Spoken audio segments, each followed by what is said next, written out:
Alors le Rambam, 20 Tishrei 5786, commandement positif numéro 98. Il s'agit du commandement qui nous a été enjoint d'agir conformément aux lois prescrites en ce qui concerne la pureté des aliments et des boissons. Ce commandement comprend l'ensemble des lois concernant la pureté de toutes les sortes d'aliments et de boissons. Donc c'est une répétition. 20 Tishrei 5786, Sefer Tahara, loi relative à l'impureté des aliments, chapitre 7. Un jet de liquide n'est considéré comme un lien ni en ce qui concerne la pureté, ni en ce qui concerne la pureté. Quel est le cas? Si l'on verse un liquide pur dans un récipient impur, même si un rampant mort, le jet qui est versé est pur. Et si un individu recueille du liquide versé alors qu'il est dans l'air, cet individu est pur. Il est inutile de mentionner que le liquide du récipient supérieur qui est versé est pur. Dans quel cas cela s'applique-t-il? Lorsque l'on verse de l'eau froide dans de l'eau froide ou de l'eau chaude dans de l'eau chaude. Par contre, si un liquide pur, froid, est versé dans un liquide impur chaud, le jet est considéré comme lié. Et tout le liquide froid qui est versé, même le liquide qui est encore dans le récipient supérieur, devient impur car le jet constitue une liaison, ainsi que le récipient d'où est versé le liquide du fait du liquide qui convient, étant donné que celui-ci est devenu impur. Et pourquoi les sages ont-ils dit qu'un liquide froid versé dans un liquide chaud est considéré comme lié? Parce que la vapeur du liquide chaud s'élève comme une colonne et se mélange avec le jet et avec l'eau contenue dans le récipient supérieur et rend impur le récipient car la vapeur qui monte de l'eau chaude est considérée comme un liquide. C'est pourquoi si une femme qui a les mains pures remue au moyen d'un cuiller un mets dans une marmite impure et ses mains suent du fait de la vapeur de la marmite, ses mains deviennent impures comme si elle avait touché un eau liquide dans la marmite. Et de même, si elle a les mains impures et qu'elle remue un mets dans la marmite et que ses mains suent, tout ce qui est dans la marmite devient impur, comme si elle avait touché au liquide dans la marmite. Le miel d'un essaïm d'abeille, d'un essaim d'abeille, de sifim ou de saparat est considéré comme une liaison, mais si elle est versée froid dans un récipient froid parce qu'il est visqueux et coule comme de la colle. C'est pourquoi tous les aliments, leur coulée ne sert pas de liaison, même s'ils sont très denses, comme les fèves écrasées, la graisse fondue et ce qui est semblable, parce qu'ils ne sont pas visqueux. Et de même, les autres liquides, leur jet n'est pas considéré comme une liaison, à moins qu'on les verse froid dans un liquide chaud, comme nous l'avons expliqué. Le jet n'est pas considéré comme une liaison en ce qui concerne la pureté. Comment cela s'applique-t-il? Si l'on verse de l'eau et impure d'un récipient en pierre qui ne contracte pas l'impureté ou quelque chose de semblable dans un bain rituel, on ne considère pas que dès qu'une partie d'un jet d'eau atteint de l'eau du bain rituel, l'eau devient pure. Mais elle reste impure jusqu'à ce que l'eau du bain rituel soit en contact avec toute l'eau impure d'un côté, comme nous l'avons expliqué. Et de même, un plan incliné sur lequel se trouve un liquide suffisamment humide pour mouiller l'élément en contact avec lui ne fait pas un lien avec le reste de liquide sur le plan incliné, ni en ce qui concerne la pureté, ni en ce qui concerne la pureté. Par contre, un liquide qui se trouve dans un creux sert de liaison pour l'impureté comme pour la pureté. Un pétrin qui est incliné, c'est-à-dire dont le fond est incliné ou qui est posé sur un plan incliné, ayant de l'humidité et 3 morceaux d'aliments de pâte impure faisant au total la taille d'un œuf sont posés dessus l'un en dessous de l'autre. Ils ne sont pas associés pour rendre impur le liquide qui rendra ainsi impur le pétrin. S'il y en a deux qui forment ensemble le volume d'un œuf, ils sont associés. Toutefois, s'il y en a dessous d'eux un liquide fixe, c'est-à-dire qu'il y en a dessous de la pâte de liquide qui ne repose pas sur un plan incliné mais sur un plan plat, par exemple si le fond du pétrin est plat, même de la taille d'une graine de moutarde, il associe tous les morceaux. Nous avons déjà expliqué qu'un tévoul yom ne contamine pas les produits profanes, mais seulement invalide les aliments et boissons de terouma et les rend 3e degré d'impureté. Et de même, s'il touche des aliments ou des liquides sanctifiés, il les invalide et les rend 4e degré. Il y a certains éléments qui ne constituent pas de liaison dans le cas d'un tévoul yom, bien qu'ils servent de liaison concernant toutes les autres impuretés. Plutôt, si un tévoul yom est en contact avec l'un d'eux, il n'invalide que l'élément qui est en contact avec lui, mais si c'est un autre individu, c'est-à-dire un individu atteint d'un autre type d'impureté qui touche l'un d'eux, tous deviennent invalides, même si celui qui touche est un homme qui a mangé des aliments impurs ou qui a bu des boissons impures. Ceci étant une impureté légère, il invalide tout ce qui n'est pas invalidé par le tévoul yom. Et il est inutile de mentionner que si c'est un père d'impureté ou un 1er degré, il contamine tout. Et pourquoi les sages ont-ils été plus indulgents concernant l'impureté de tévoul yom? Parce qu'ils parce qu'il s'est déjà purifié. Il ne lui manque que le coucher du soleil. Ils, les sages, ont également été indulgents concernant le tévoulium, dans le fait que certains aliments qui sont propres à l'homme et contractent toutes sortes d'impuretés sont purs dans le cas de l'individu qui s'est immergé dans la journée. Ce sont l'orge et certaines variétés de blé sauvage qui sont sans leur enveloppe. Mais quand l'orge et ce blé sauvage ont leur enveloppe et le blé, même s'il n'a pas son enveloppe, la nigelle, les graines de sésame deviennent invalides par un tévoulium. Il est inutile de mentionner qu'ils, ceux-ci, deviennent impurs par toutes les autres impuretés. Tous les manches des aliments qui constituent une liaison par rapport à un pair d'impuretés constituent une liaison par rapport à un tévoulium. Et de même, tout aliment qui a été coupé et dont les morceaux sont particulièrement attachés, ce qui constitue un lien concernant un pair d'impuretés est également un lien en ce qui concerne un tévoulium. Et tout ce qui n'est pas un lien par rapport à un tévoulium est considéré comme lien en ce qui concerne les mains. Et ceci est également une disposition plus rigoureuse concernant les mains par un rapport au tévoulium. Sefer Tahara, loi relative à l'impureté des aliments, chapitre 8. Si un Kohen assemble des pâtes halal ou des pains de terouma, ils sont rattachés avec l'intention de les séparer, ou s'il cuit une challah sur une autre dans un four avant que la croûte se soit formée et qu'un tévoulium touche l'un d'eux. Seule la challah qui a touché devient invalide. Et de même, un tévoulium touche l'écume de l'eau bouillie, qui est comme un dôme, c'est-à-dire qu'il y a de grosses bulles vides, ou la première écume qui s'élève par l'ébullition de fèves écrasées, ou l'écume d'un vin nouveau, ou de riz. Cela n'est pas considéré comme une liaison et il n'invalide que l'écume. Et pour toutes les autres impureté, qu'elle ait un statut léger ou sévère. Tout ceci est considéré comme une liaison. Par contre, les halal qui sont collés et qu'il n'y a pas l'intention de séparer ou de halal cuites l'une sur l'autre qui s'attachent et une croûte se forme dans le four, et l'eau qui bout, dont l'écume n'est pas creuse comme un dôme, mais les bulles sont petites et ne sont pas vides. La seconde écume des fèves écrasées, bouillie, qui contient de la substance des fèves écrasées. L'écume du vieux vin, les bulles sont épaisses et contiennent de la substance de vin. Et l'écume des lentilles bouillies sont considérées comme une liaison par rapport au tévoulium, et inutile de mentionner par rapport aux autres impuretés. La pâte qui fait saillie durant la cuisson et qui se trouve au milieu du pain, semblable à un clou qui fait saillie. Et de même, une partie de la pâte qui s'est étendue sur le côté du pain et a brûlé durant la cuisson, ce qui est appelé irhour. Si ces morceaux sont plus petits que la taille d'un doigt et qu'un tévoulium les touche, il invalide tout le pain. Et de même, s'il touche un petit grain de sel qui est dans le pain, tout le pain devient invalide. Et inutile de mentionner qu'il le pain devient invalide pour toutes les autres impuretés. Toutefois, s'il y a un caillou de lupin, un gros grain de sel ou un irour, de plus de la taille d'un doigt, qu'il en est en contact même avec un pair d'impuretés, le pain est pur. Il est inutile de mentionner que le pain est pur si cet élément est en contact avec un tévoulium. Si la moitié d'une gaufrette est brûlée et que la moitié est intacte, ces deux parties ne sont pas considérées comme attachées. Si le milieu est brûlé et que les côtés sont intacts, ils ne sont pas considérés comme liés entre eux, même par rapport à un pair d'impuretés, et inutile de mentionner par rapport à un tévoulium. Si du bouillon se fiche sur de la viande sanctifiée et qu'un tévoulium touche la partie figée, les morceaux de la viande sont permis. S'il touche un morceau de viande, le morceau et tout ce qui est porté avec lui sont considérés comme liés. Et de même pour un potage de légumineuses qui forment une couche solide sur des morceaux de pain. Si de l'huile flotte au-dessus de vin et qu'un tévoulium touche l'huile, il n'invalide que l'huile. Si un œuf battu est au-dessus d'un légume de terouma et qu'un tévoulium touche l'œuf, il n'invalide que la tige de légume qui est devant la partie qu'il a touchée. Et si l'œuf gonflé par la cuisson a la forme d'un chapeau, c'est-à-dire qu'il n'est pas en contact avec le légume à l'endroit où le tévoulium le touche, il n'est pas considéré comme un lien, étant donné que l'œuf n'est pas en contact avec le légume à l'endroit où il le touche. Le fait de toucher l'œuf ne rend pas le légume invalide.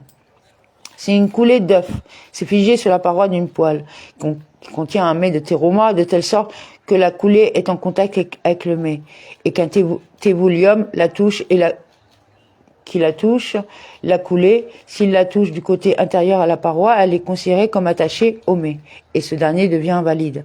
Et s'il la touche du côté extérieur à la paroi, elle n'est pas considérée comme attachée au mets. Et de même pour les légumineuses qui se sont figées sur le rebord de la marmite. Si une jarre de vin de terouma qui a été trouée dans son fond ou dans sa paroi et qu'un tévoul yom a bouché le trou à la main, elle devient entièrement invalide. Si l'on verse d'un récipient à un autre un liquide de terouma et qu'un tévoul yom touche le jet, on évalue s'il y a dans le récipient inférieur un volume 101 fois supérieur au volume de liquide qu'il a touché. Le cas échéant, l'eau est pure, car de la terouma impure mélangée dans une quantité 101 fois supérieure de terouma pure est annulée dans sa petitesse, comme nous l'avons expliqué dans les lois sur la terouma.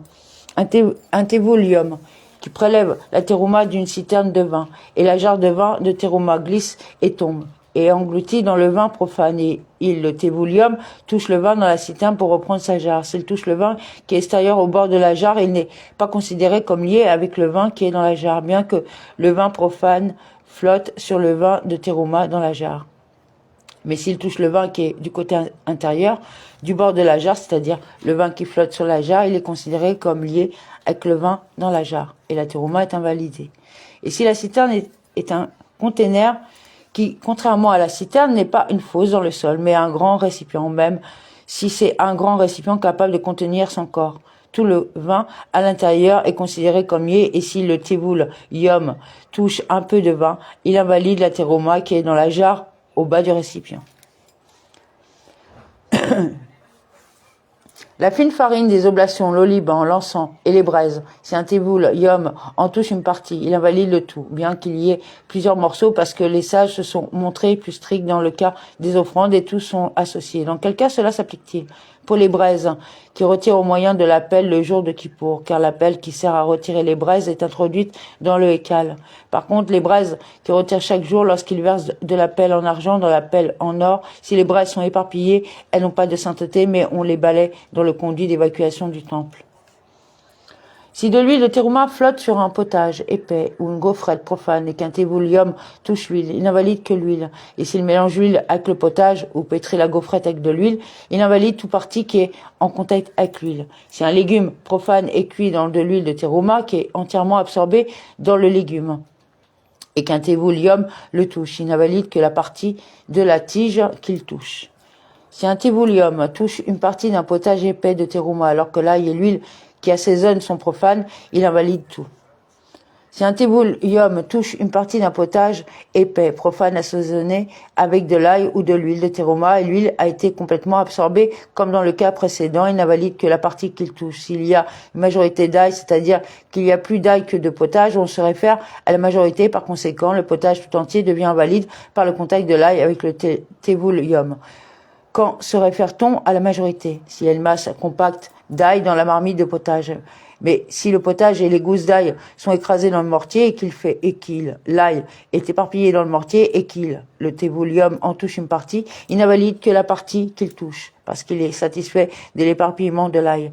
Et tous les autres produits qui sont usuellement délayés dans un liquide épilé comme l'ail avec l'huile quand on les pile sans eau et qu'on les écrase, bien qu'ils forment une masse compacte dans la marmite. Si le tévoul yom les touche, il n'invalide que la partie qu'il touche parce qu'ils sont considérés comme un rond de pâte, de figue, qui devient impur en partie, ne devient pas impur entièrement.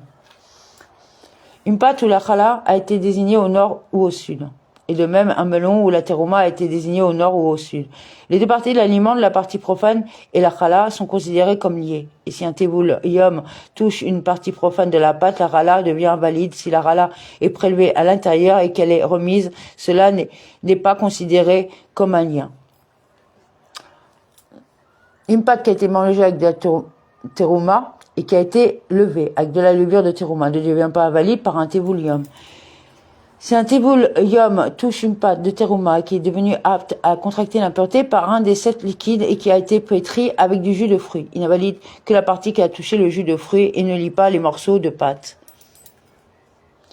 Si de la première dîme devient apte à contracter l'impureté et est touchée par un tévoul yom ou par des mains sales, c'est-à-dire qui n'ont pas été surveillées par leur état de pureté, on en prélève la terouma de la dîme en état de pureté, parce que la première dîme est considérée comme des produits profanex dans ce contexte.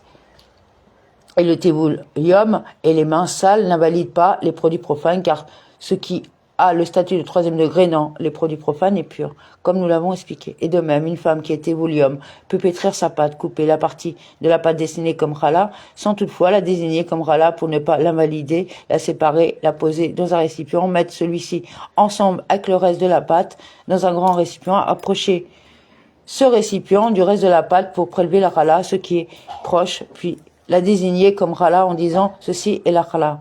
Et une fois qu'elle a désigné, elle ne doit plus y toucher pour ne pas la rendre invalide.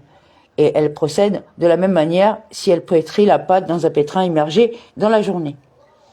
Si on remplit une cruche immergée dans la journée d'une jarre de dîme dont la terouma n'a pas été prélevée et que l'on dit ceci sera la terouma de la dîme sur ce qui est dans la jarre après la tombée de la nuit, de sorte que la cruche est entièrement pure au moment où le produit qu'elle contient est désigné comme terouma de la dîme. C'est une terouma pure parce qu'elle ne prend le statut de terouma de la dîme qu'à la tombée de la nuit conformément à sa stipulation. Et après la tombée de la nuit, la cruche voit passer le coucher du soleil et devient pure. Si la jarre est brisée et que tout le liquide est renversé avant la tombée de la nuit, le produit dans la cruche reste belle.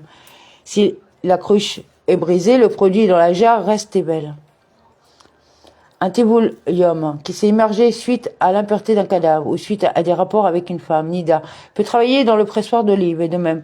Les autres personnes impures qui se sont immergées peuvent manipuler des produits purs, à l'exception du zav et de la zava à leur 7e jour, qui, bien qu'il soit immergé, ne doit pas travailler dans le pressoir d'olive, ni manipuler des produits purs de crainte qu'il ait influe et soit déclaré impur rétroactivement, puisque le cas échéant, il annule tous les jours de leur décompte, comme nous l'avons expliqué. Sefer Tahara, loi relative à l'impureté des aliments, chapitre 9. L'huile ou le miel qui sont devenus impurs, puis se sont figés, puis ont fondu, ont toujours le statut de premier degré d'impureté parce qu'ils sont considérés comme des liquides, bien qu'ils ne soient figés après être devenus impurs.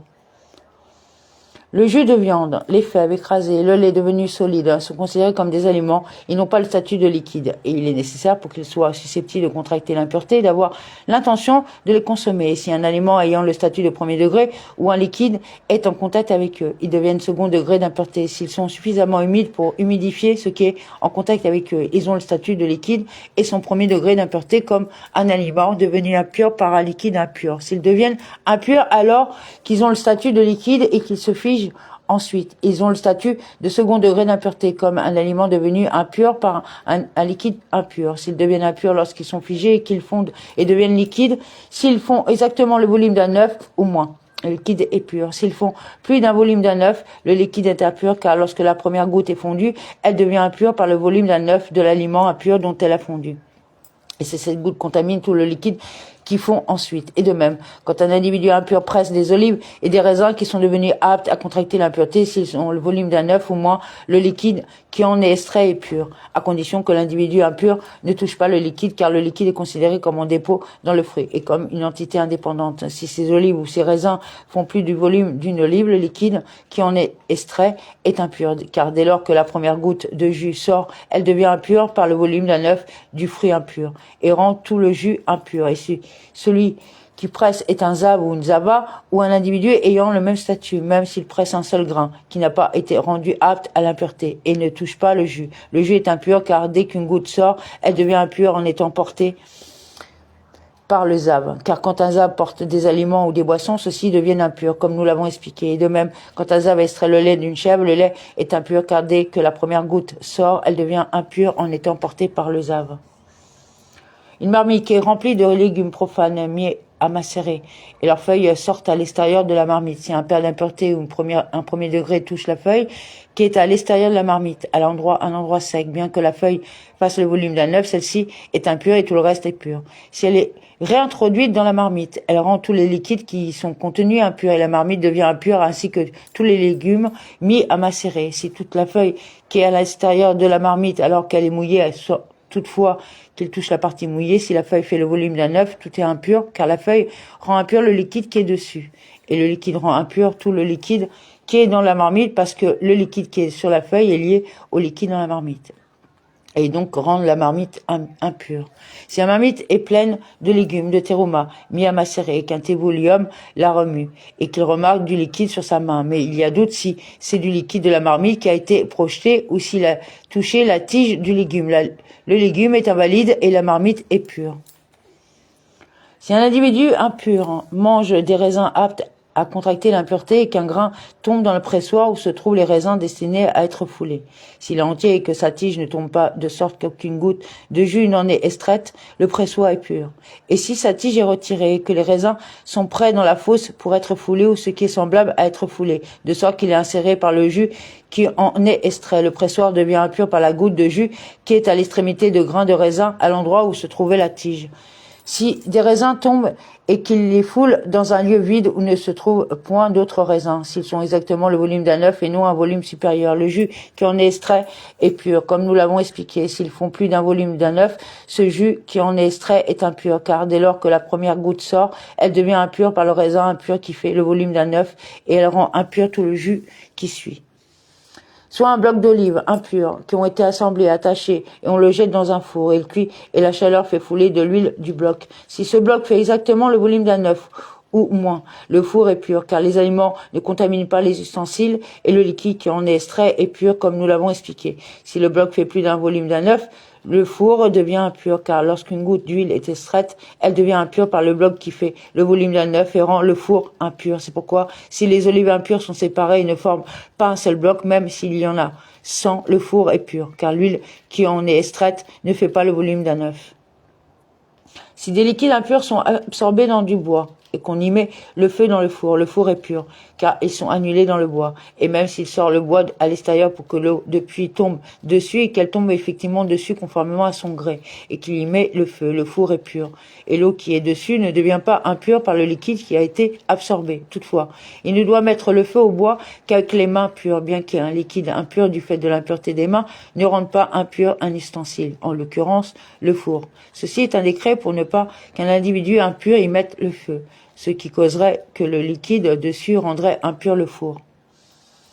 Si un rampant mort est trouvé dans une meule d'olive, seule la partie qui est en contact avec lui est impure. S'il y a un liquide qui circule et qui touche toutes les olives, tout est impur, car étant donné qu'une partie du liquide devient impure, tout le liquide devient impur. Et l'huile rend toutes les olives impures. S'il est trouvé sur les feuilles au-dessus des olives, on interroge ceux qui ont pressé les olives. S'ils disent « nous n'avons pas touché », ils sont dignes de confiance. S'il est trouvé sur un bloc d'olive, tout le bloc devient impur comme nous l'avons expliqué. S'il est trouvé sur des morceaux cassés et qu'il est en contact avec le volume d'un œuf de bloc d'olive, tout est impur, car l'aliment, le bloc d'olive qui fait le volume d'un œuf, rend impur le liquide qui y est mélangé, le liquide rend impur les autres olives. Ici, il y a des morceaux sur des morceaux, et le liquide en dessous, bien qu'il le rampant mort soit en contact avec le volume d'un œuf. Seule la partie en contact avec lui est impure. Si un ignorant introduit sa main dans le pressoir et touche des grappes, la grappe qui est en contact avec lui et tout ce qui est autour d'elle sont impurs. Et le pressoir, les raisins qui ne sont pas en contact avec cette grappe, est entièrement pur, parce que les grappes qui sont autour de cette grappe font séparation entre celle-ci et le pressoir, c'est-à-dire le reste. Les déchets des olives et des raisins qui ont été préparés et foulés en état de pureté, des individus impurs les ont ensuite piétinés et du liquide en est sorti. Ils sont purs car ils ont au départ été foulés en état de pureté. Et s'ils ont au départ été préparés en état d'impureté et que du liquide en est extrait, ils sont impurs. Si des personnes qui travaillent dans un pressoir entrent et sortent et qu'il y a un liquide impur dans le pressoir, s'il y a entre ce liquide et les olives suffisamment d'espace pour qu'ils s'essuient les pieds sur le sol, les olives sont pures, car celui qui touche un liquide impur autrement qu'avec les mains est pur, même en ce qui concerne les offrandes. Les pains sanctifiés qui ont des trous, et dans les trous un liquide sanctifié, si un rampant mort est en contact avec l'un d'eux, et le premier avec le second avec le troisième, même s'ils sont sans. Tous ont le statut de premier degré d'impureté du fait du liquide qui se trouve dans les trous et de la révérence due aux produits sanctifiés. Tous les pains sont considérés comme des liquides pour lesquels on ne fait pas de décompte de premier, second et troisième degré d'impureté. Par contre, si ce sont des pains de terouma, seul le troisième pain est invalide, outre les deux pains qui sont impurs, et les autres pains après le troisième sont purs. Et s'il y a de l'humidité sur tous les pains, même si c'est de la terouma, tous sont impurs et tous ont le statut de second degré d'impureté, à l'exception du premier qui a été en contact avec le rampant mort, qui est premier degré d'impureté. Si une soufflure est formée dans l'épaisseur d'une jarre, de sorte qu'elle forme comme un autre récipient à côté d'elle, et qu'il y a un trou dans le la soufflure qui conduit dans la partie de l'espace intérieur de la jarre et qui a un trou opposé du côté extérieur. Aussi, le trou intérieur est en bas et le trou extérieur en haut. Et que la soufflure et la jarre sont pleins de liquide. Si un pair d'impuretés touche le liquide qui est dans la soufflure, tout le liquide qui est dans la jarre devient impur. Si la jarre est fermée hermétiquement et posée dans la tente d'un cadavre, elle devient impure du fait du trou dans cette soufflure, parce qu'il communique avec son espace intérieur. Et de même, si le trou qui est intérieur dans la soufflure est en haut et le trou extérieur est en bas, elle n'est pas préservée de l'impureté par une fermeture hermétique. Mais si un pair d'impureté touche cette soufflure, c'est-à-dire le trou en bas de la soufflure, le liquide qui est dans le tonneau ne devient pas impur et il est considéré comme séparé. Amen.